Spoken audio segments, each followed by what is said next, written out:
Evangelio de hoy lunes 30 de junio del 2025. Lectura del Santo Evangelio según San Mateo capítulo 8 versículo 18 al 22. En aquel tiempo, viendo Jesús que lo rodeaba mucha gente, dio orden de cruzar a la otra orilla. Se le acercó un escriba y le dijo: Maestro, te seguiré a donde vayas. Jesús le respondió: Las zorras tienen madrigueras y los pájaros nidos. Pero el Hijo del Hombre no tiene donde reclinar la cabeza. Otro, que era de los discípulos, le dijo: Señor, déjame ir primero a enterrar a mi padre. Jesús le replicó: Tú, sígueme y deja que los muertos entierren a sus muertos. Palabra del Señor. Gloria a ti, Señor Jesús. El relato se abre con una escena de multitudes que rodean a Jesús, pintando un paisaje vibrante donde la atracción carismática del Maestro contrasta con su determinación de pasar a la otra orilla. Este gesto inicial, más que un simple cambio geográfico, revela una intencionalidad pedagógica. Jesús rehúye la gloria momentánea de la popularidad, para enseñar que la misión no se instala en la complacencia, sino que avanza atravesando límites todavía inexplorados. Pasar es verbo fundamental en la espiritualidad bíblica. Israel pasa el Mar Rojo. Elías pasa el Jordán. Y Cristo, ahora, impulsa a sus discípulos a embarcarse hacia la incertidumbre. Mateo dibuja así un horizonte pascual, donde el seguimiento de Jesús se despliega como éxodo continuo, exigiendo abandonar la orilla conocida de los hábitos, para arriesgarse a la travesía de la fe. La muchedumbre que se agolpa sugiere un fervor popular, que podría embriagar al predicador inexperto. Sin embargo, Jesús no se aferra a los aplausos del momento, y prefiere demostrar que la autenticidad del reino no se mide por la cantidad de seguidores, sino por la calidad de la respuesta personal que se atreve a dejar todo por la palabra. El evangelista introduce enseguida a un escriba, representante de la inteligencia religiosa de la época, cuyo abordaje muestra cortesía y admiración. Maestro, te seguiré a donde quiera que vayas. En su boca, el título rabí indica reconocimiento de autoridad, pero también delata la tentación de medirse con Jesús desde la lógica académica, más que desde la desnudez del discípulo que todo lo entrega. La respuesta de Jesús: Las zorras tienen guaridas y las aves nidos, pero el Hijo del Hombre no tiene donde reclinar la cabeza. Desconcierta porque mina la expectativa de estabilidad, que con frecuencia acompaña las postulaciones religiosas. Aquí se proclama una mística de la intemperie, donde la verdadera casa es la confianza radical en el Padre, y la única almohada es la obediencia al designio divino. Al aludir a las zorras y a las aves, Jesús apela a metáforas zoológicas que, lejos de ser pintorescas, subrayan la inversión de valores evangélica. Incluso la creación inferior dispone de refugios, mientras el portador de la plenitud camina sin techo. Se evidencia así que el mesianismo de Jesús no se asienta en prerrogativas, sino en el servicio itinerante y vulnerable. El título Hijo del Hombre, con resonancias apocalípticas de Daniel, se refracta aquí bajo una luz inesperada. El ser que recibirá el dominio eterno se presenta como un nómada sin abrigo. Esta paradoja subraya la cristología mateana, que unifica soberanía y anonadamiento, invitando al lector a contemplar el poder divino no en la acumulación, sino en el despojo. La carencia de donde reclinar la cabeza provoca una serie de reflexiones ascéticas. La almohada simboliza el pequeño lujo que garantiza descanso. Renunciar a ese privilegio implica un estado de alerta amorosa. Como centinela que no baja la guardia ante la irrupción del reino. El discípulo verdadero participa de ese desvelo y se ejercita en la vigilancia orante. La figura del escriba, estereotipo de erudición meticulosa, encarna el riesgo de confundir la claridad doctrinal con la disponibilidad existencial. Jesús no denigra el saber, pero advierte que la sabiduría auténtica es performativa. Demanda pies que caminen, manos que sirvan, y corazón que soporte la inestabilidad del éxodo permanente. El silencio que sigue a la respuesta deja en suspenso el desenlace del escriba. Mateo, hábil narrador, invita al lector a ocupar ese espacio. Persistiría yo si mi pretensión de seguimiento fuera desnudada por la exigencia del desarraigo. La fuerza del texto radica precisamente en ese vacío interpelante. Un segundo personaje irrumpe, calificado sorprendentemente como otro de los discípulos, evidenciando que la resistencia a la radicalidad no es un problema exclusivo de los fariseos externos, sino también de los iniciados que todavía no han quemado las naves. Su súplica déjame ir primero a enterrar a mi padre. Suena razonable y piadosa, respaldada por mandatos culturales y bíblicos. Jesús replica con una frase tajante que, literalmente tomada, parece chocante. Deja que los muertos entierren a sus muertos. Pero la hipérbole tiene finalidad catequética. Destaca la primacía escatológica de la misión, cuya premura relativiza incluso los deberes familiares más sacrosantos. No busca abolir el cuarto mandamiento, sino situar la relación con Dios en el cenit de la escala de valores. El contraste semántico entre vivos y muertos posee varias capas. En su nivel más profundo, señala que quienes no se abren a la novedad del reino continúan en una existencia inerte, incapaz de captar el kairos divino. El discípulo, en cambio, es invitado a pasar de la necrosis espiritual a la vitalidad pascual, abandonando ritualismos que pueden convertirse en sudario de la esperanza. La súplica del discípulo también deja ver la lógica del primero yo, posponiendo el acto de fe hasta que las circunstancias sean favorables. Jesús responde desbaratando dicho orden. La fe auténtica se estrena en presente indicativo, sin condiciones ni plazos que la neutralicen. Es el ahora irrepetible en el que se juega la eternidad. Desde la perspectiva comunitaria, la perícopa cuestiona la mentalidad parroquial que, por miedo a perder fieles, suaviza la llamada al seguimiento. El modelo de Jesús es la claridad frontal. Expone la exigencia para que la adhesión sea libre y consciente. De este modo, la comunidad se edifica sobre convicciones profundas, y no sobre adhesiones superficiales. En clave sociológica, la renuncia a la guarida muestra una iglesia en salida, desinstalada de las certezas de cristiandad, dispuesta a evangelizar contextos líquidos donde la fe ya no goza de prestigio histórico.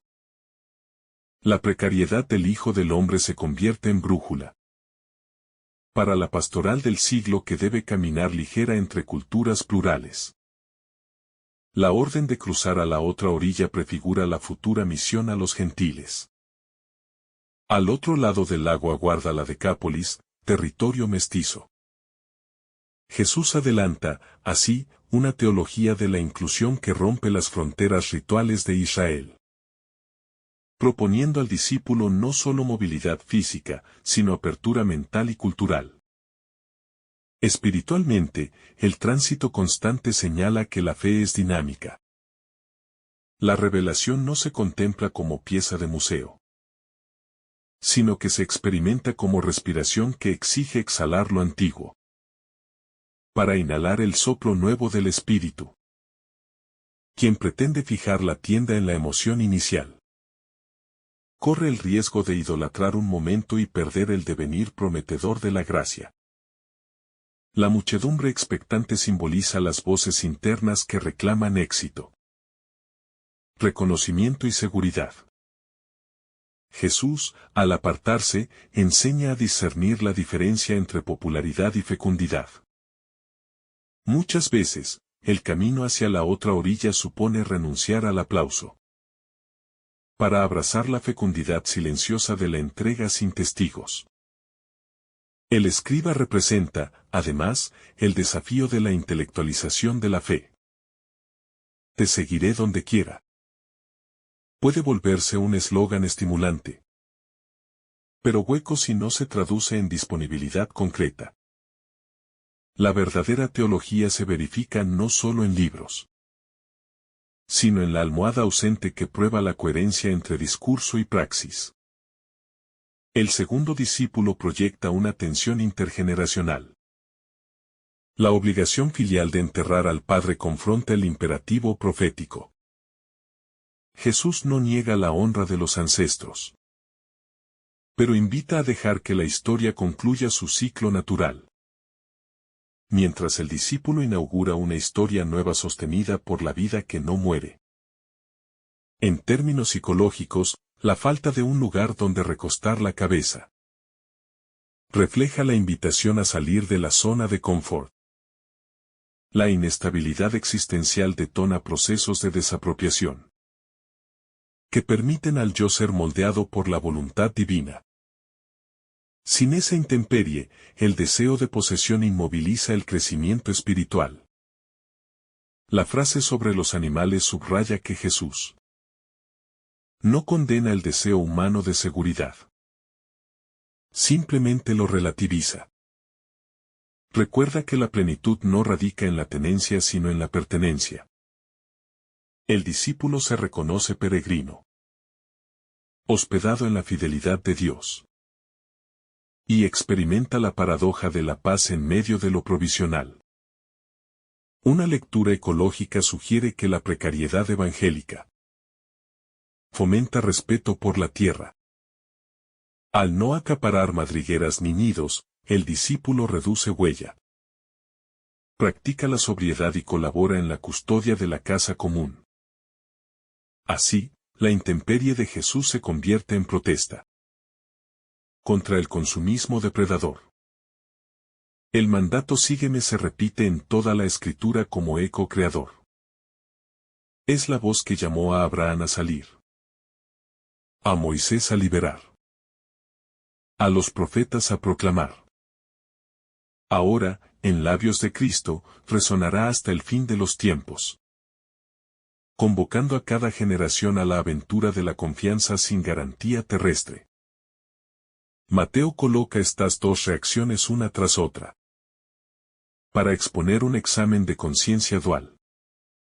Soy como el escriba que promete sin medir, o como el discípulo que aplaza para más tarde.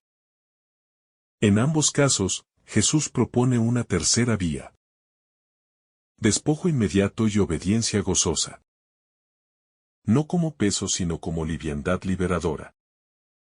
Litúrgicamente, la travesía a la otra orilla se hace presente en la procesión de envío al final de cada Eucaristía. Podéis ir en paz es el eco contemporáneo del pasemos. El altar se transforma así en trampolín misionero, recordando al fiel que la fe celebrada florece cuando se aventura fuera del recinto sagrado. Teológicamente, la precariedad de Jesús anticipa la lógica de la encarnación. El Verbo que habitó entre nosotros no escogió palacio sino pesebre. La coherencia de su ministerio nómada radica en llevar hasta el extremo la kenosis, abrazando la fragilidad para Que ninguna otra fragilidad humana quede excluida de la esperanza. La escena ofrece también un lente para la dirección espiritual. El acompañante ha de ayudar al acompañado a identificar sus excusas. Sean grandilocuentes o piadosas, y a confrontarlas con la urgencia del reino. No bastan motivaciones nobles si impiden la rendición total a la gracia. Desde la pastoral juvenil, el texto invita a proponer ideales altos. El maestro no rebaja la exigencia para atraer multitudes. Más bien la eleva, confiando en la sed de plenitud que habita el corazón joven. Es un antídoto contra la pedagogía del mínimo esfuerzo que empobrece la vocación. En la dimensión comunitaria, la Iglesia se reconoce Iglesia carpa. Siempre lista para desmontar y rearmar donde el Espíritu indique. Esta visión nómada relativiza estructuras fijas y estimula creatividad evangelizadora, capaz de improvisar nuevas maneras de presencia. Cuando los viejos paradigmas se agotan, el discípulo que pide enterrar a su padre expone la tensión entre tradición y novedad. Jesús no destruye la tradición, pero la purifica, liberándola de absolutizaciones que puedan sofocar la voz de Dios.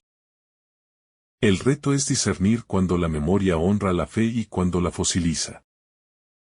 La inmediatez del seguimiento evoca el relato de Eliseo, que despide a sus bueyes y corre tras Elías.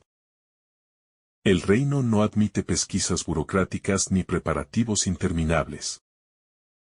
El hoy de Dios irrumpe como oportunidad que, si se deja pasar, puede no retornar igual. En perspectiva misionera. Cruzar a la otra orilla significa romper burbujas eclesiales y adentrarse en la cultura digital. El mundo académico, los márgenes urbanos. La falta de domicilio estable se traduce en capacidad de habitar redes. Cafés, patios, hospitales, adaptando la palabra a cada cruce de caminos. Jesús, al señalar su despojo, desarticula la teología de la prosperidad. El Evangelio no garantiza bienes materiales, sino tesoros incorruptibles que el ladrón no roba ni la polilla roe. Esta prioridad relativiza la ansiedad económica y cura la avaricia que engendra injusticias. La imagen de las aves que encuentran nido contrasta con la de Jesús sin almohada, evocando el espíritu en forma de paloma sobrevolando al Bautista. El Mesías comparte la suerte de esas criaturas, mostrando que el hombre no domina la creación para aprovisionarse, sino que participa de la humildad de los lirios del campo confiados en el Creador. La orden tajante sígueme revela que el discipulado no es elección que se pospone indefinidamente. Cada demora erosiona la sensibilidad espiritual, como cal en la arteria de la conciencia. Por eso, Jesús corta con bisturí la retórica de la postergación, para liberar al discípulo de la trampa del cuando termine esto. La descripción del escriba y del discípulo como interlocutores contrasta roles. Uno se acerca desde fuera, otro ya está dentro. Ambos, sin embargo, comparten la misma tentación de asegurar condiciones. La lección es que la conversión es proceso permanente, que atraviesa la frontera entre dentro y fuera. Existencialmente, la falta de almohada puede interpretarse como carencia de certezas absolutas. El creyente confía en la promesa, pero no posee mapa completo. Vive con brújula, la palabra que orienta, aunque no revele cada detalle del trayecto. Esa incertidumbre se convierte en cuna de la esperanza teologal. Desde la ética social, este pasaje demanda políticas que prioricen a los sin techo. Si el Hijo de Dios los representa, la credibilidad eclesial pasa por la defensa concreta de quienes viven a la intemperie. Migrantes, refugiados climáticos, familias expulsadas por la gentrificación. La contraposición entre muertos y vivos. Invita a discernir qué prácticas eclesiales están cargadas de Pascua y cuáles se han anquilosado. La reforma no consiste en nihilismo iconoclasta, sino en dejar que la savia de la misión revitalice estructuras, para que vuelvan a exhalar perfume de evangelio fresco. El escriba, experto en exégesis, aprendió que la escritura es lámpara para el camino. Jesús lo invita a pasar de la teoría a las sandalias polvorientas, recordándole que la palabra se entiende plenamente solo cuando se camina con ella en la mano y se comparte con rostro humano que sufre y espera. En la antropología vocacional, los dos candidatos ilustran sendas patologías: la euforia sin raíz y la dilación sin compromiso. La primera se marchita ante el sol del sacrificio, la segunda nunca germina. El remedio es la perseverancia humilde que, sin reclamar garantías, persevera día a día. La escena sugiere una liturgia móvil, la presencia de Dios ya no se ata a un templo concreto, sino que se ofrece en el camino, en la barca, en la orilla contraria. El discípulo descubre así que cada paso puede ser altar. Cada conversación homilía, cada noche sin techo, ofrenda de confianza. La ausencia de un lecho propio, paradójicamente, convierte al Hijo del Hombre en huésped perpetuo y, a la vez, en anfitrión universal. Allí donde entra, crea familia, allí donde se queda. Inaugura mesa, allí donde no es recibido, sacude el polvo y sigue adelante sin rencor. El discípulo aprende así que la eficacia del anuncio no depende de la posesión del lugar, sino de la donación de la presencia. Su misión no es conquistar territorios, sino encender corazones para que cada hogar llegue a ser posada de Dios con nosotros. Al contemplar el contraste entre el escriba halagador y el discípulo retrasado, se ilumina una pedagogía del discernimiento vocacional. La autenticidad de la llamada se verifica cuando las motivaciones atraviesan el crisol de la realidad. La palabra de Jesús, cual espada, separa ilusión de decisión. Entusiasmo emotivo de perseverancia probada. De modo que la libertad quede libre de autoengaños y pueda sentarse sobre la roca de la gracia, cuya firmeza solo se experimenta cuando los pies se mojan en el Jordán de la entrega irrevocable. El dinamismo de deja que los muertos entierren a sus muertos se vuelve clave hermenéutica para la pastoral de la memoria. Conservar el pasado es valioso mientras no paralice. La tradición viva actúa como raíz que nutre el presente, no como lápida que impide florecer. Por eso, cada vez que la Iglesia elige la comodidad de lo ya conocido, la frase de Jesús resuena como trompeta pascual, recordándole que la muerte no es digna de custodiar el futuro, y que la vida nueva exige arriesgar paso en la noche, sin garantías de aplauso ni de éxito visible. Finalmente, la escena invita a imaginar un discipulado post-comodidad, donde las estrategias de evangelización, edificios, estructuras, títulos, se ponen al servicio del éxodo y no a la inversa. Una iglesia caravana que hospeda en el camino. Se deja hospedar y avanza ligera porque su tesoro no cabe en alforjas. Allí resplandece la paradoja más bella. Cuanto más desarraigado se vuelve el seguidor, más a salvo está su identidad, pues se reconoce ciudadano de la única patria que no pasa, la del amor, y portador de la única llave que abre todo corazón, la confianza intrépida en el Dios itinerante, que hizo del vacío de una cruz el umbral irreversible de la vida. Si esta reflexión te ha gustado, recuerda dar like, dejarnos tu intención en los comentarios y activar la campana de notificaciones para que todos los días recibas estos mensajes. Te saluda tu hermano Francis deseándote un día lleno de bendiciones.